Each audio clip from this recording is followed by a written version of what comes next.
abantu benshi bashobora kukuvaho, abantu benshi bashobora kukwanga, abantu benshi bashobora gushira kuri finali ku buzima bwawe, ariko Imana yo mu ijuru yavuganye nawe igatesha ibyo bintu bavuze agaciro, ahubwo igatangira kukuvuga ngo nzagutabara, Imana ikagutabara.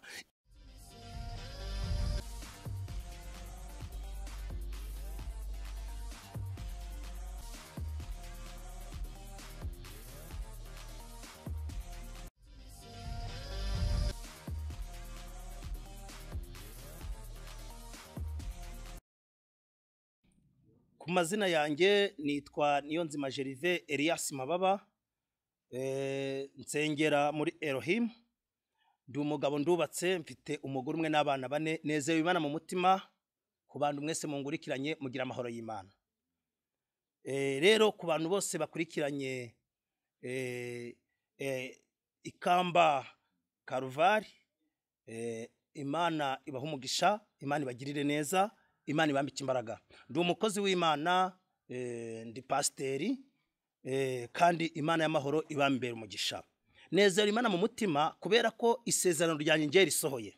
Nezerewe Imana mu mutima kuko Imana iravuga igasohoza. Ni Imana y'inyembaraga, ni Imana ifata ibidafatika abantu babona ikabihinduramo ibifatika abantu bakabibona. Ni Imana ikura ku cavu ikicazanya n'ibikomangoma. Nanjye ndayibonye, Imana ikomeze yamamare. Uko nyibonye n'abantu mwese muzayibona. Iyo wavuzweho n'Imana ukawubitse nza mu mutima wawe, Imana yo mu ijuru irinda nzayavuze ikazarisohoza. Icyo yakubwiye cyose izere yuko ari Imana y'inyembaraga, ndabwo ari nderenganya ngivuga ubujajwa. Ibyo yakuvuzeho no kubikora izabikora. Tunezerewe Imana ro mu mutima, tunezerewe Imana mwese mukurikiranye iyi televiziyo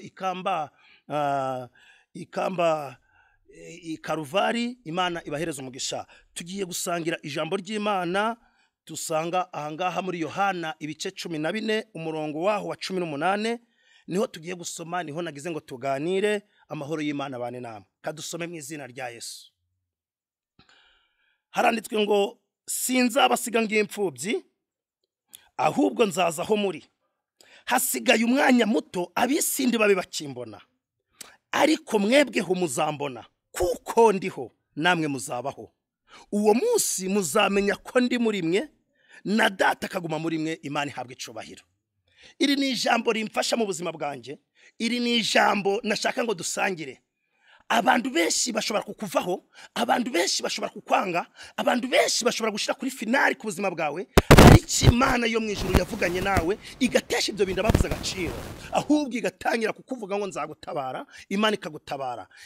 Abantu niba gutega iminsi uzabareke, ahubwo wowe urusho gusenga Imana cyane.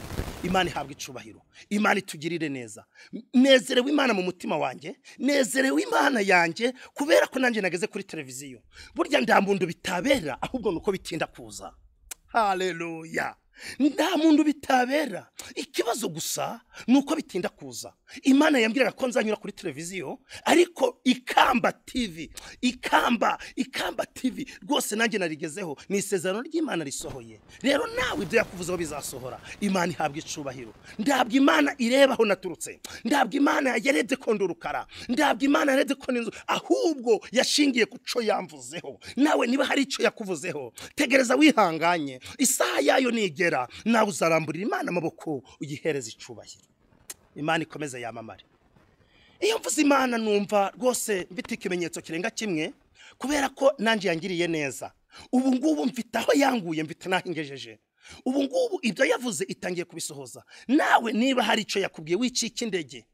Iyi Imana ikuvuzeho, hari benshi ba Sandi Barati, ba Tobiya, ba Gishemu, ndetse na Satani ubwe arakurwanya. Kubera ko impamvu kurwanya nuko ubutunzi bw'Imana.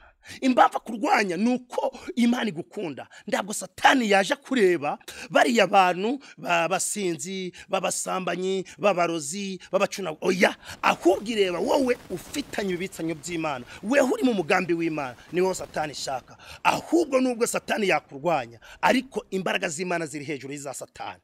Amen. Imana rero ikomeze ihabwe icubahiro. Gusa aya magambo ari muri Yohana ibice 18 umurongo waho ibice 12 umurongo wa 18 arambumuriza n'abaguhumurize. Abantu benshi bari bazi yuko Imana izakureka ariko Imana igiye kugutabara. Reka ngutangarize ngo uyu munsi wa none ugiye guhura n'igitangaza c'Imana, ugiye guhura n'ubwiza bw'Imana. Reka ngutangarize wowe gukurikira iyi televiziyo, Imana igiye kukugirira neza. Humura, haracyari ibyiringiro, ihangane, ndugushwe n'amasezerano mw'ijuru hari Imana. Kandi amatangazo abantu bamanitse, Imana irakubwira ngo igiye kuyamanura.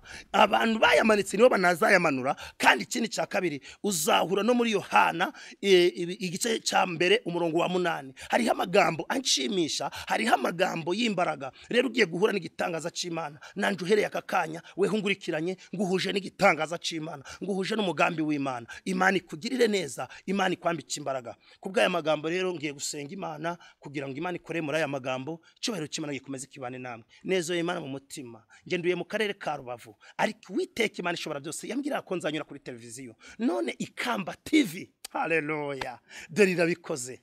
Imana baje kunshaka, baje kundeba kubera ko amavuta y'Imana yatumye, amavuta kubera Imana yamvuzeho barancatse, inyenyeri yanje barayibona.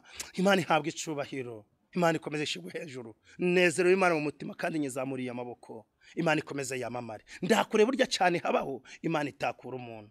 Imana ihabwa icubahiro. Ngiye gusenga Imana kubera ko Imana inzohoreje isezerano. Nawe ibyawe Imana izabikora.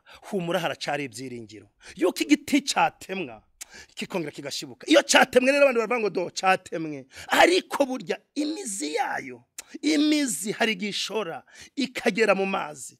Noneho sasa cyagiti kikongera kikumva amazi kigashibuka. Imana ihabwa icubahiro. Ngiye gusenga Imana, Imana ibashigikire cyane kandi murakuze, ndabashimiye. Kandi ikindi abantu bose bangurikiranye bahure n'umugisha w'Imana. Imana ibaha umugisha. Mana ndagushimiye, uri Imana yera, uri Imana ishoboye byose, nta kibasha kurogoya imigambi yawe.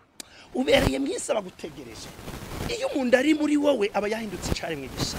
Reka uhindura ubwoko bwawe umuriro. Reka Data wa twese uhereye akakanya umwuka wawe wera ukora ibikomeye. Imbaraga z'Uwiteka arizo zidukoresha, kandi ubwiza bw'Imana aribwo butwomaho. Mana Data wa twese, twahuye n'abantu benshi baducindege, baravuga ngo ndibizashoboka, ariko uhereye akakanya tugiye kwinjira muri birashoboka. Uhabwa icubahiro. Turi mu mugambi wawe. Iyo umuntu ari mu mugambi wawe uramurinda, ukarinda n'icyo wamuvuzeho. Uhabwa icubahiro Mana, kubera ko turi mu mugambi wawe. Reka buri wese Mana wakurikiranye iyi televiziyo ahinduka icari mwigisha, kandi Data umuhindurira amateka. Abo wavuzeho ubagirire neza, kandi ukomeze ubarinde. Abanyarwanda n'u Rwanda ukomeze ubafashe, utugirire neza. Izina rya Yesu rihabwa icubahiro. Urakoze kura abana natwe, kandi kuratugira neza muri byose mu izina rya Yesu, amen. Murakoze. Imana ibaha umugisha. Ushobora gukora subscribe kugira ngo noneho sasa ubashe kutubona. Imana ibaha umugisha ku muntu wese uzayikora subscribe. Ikindi cya kabiri, ushobora no kumbamagara no kuri telefone yanjye igendanwa 078 52 8 7 8 Ariko ndashaka no gusuhuza ku bantu benshi tuba tuziranye bari mu ndara hirya no hino, abari Kigali.